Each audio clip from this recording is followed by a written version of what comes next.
ঢাকা মহানগর এলাকায় জননিরাপত্তা বিধান তথা আইনশৃঙ্খলা পরিস্থিতি স্থিতিশীল রাখার লক্ষ্যে পুলিশের টহল কার্যক্রম আকস্মিক পরিদর্শন করেছেন স্বরাষ্ট্র উপদেষ্টা লেফটেন্যান্ট জেনারেল অবসরপ্রাপ্ত মোহাম্মদ জাহাঙ্গীর আলম চৌধুরী। বুধবার ভোরের দিকে রাজধানীর বিভিন্ন গুরুত্বপূর্ণ পয়েন্ট ও মোড়ে স্থাপিত পুলিশসহ অন্যান্য আইনশৃঙ্খলা বাহিনীর সমন্বিত চেকপোস্ট ও তল্লাশি চৌকির কার্যক্রম ও কয়েকটি থানা ঘুরে দেখেন তিনি। বারিধারায় ডিওএইচএসের বাসা থেকে বের হয়ে বনানী মোড়, বিজয় সরণি, মানিক মিয়া এভিনিউ, কলাবাগান, ইডেন কলেজ হয়ে নিউ মার্কেট থানা পরিদর্শন করেন স্বরাষ্ট্র উপদেষ্টা।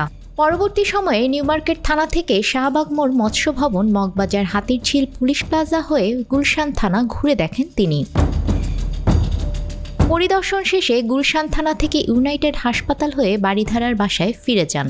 প্রতিমধ্যে তিনি আশেপাশের কিছু অলিগলিও ঘুরে দেখেন।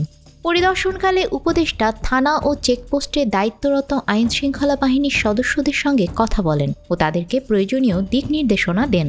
তিনি রাজধানীসহ সারা দেশের আইনশৃঙ্খলা রক্ষায় নিরাপত্তা বাহিনীর সদস্যদের সর্বোচ্চ সতর্ক থাকারও নির্দেশনা দেন। নিউজ ডেস্ক, আমাদের সময়।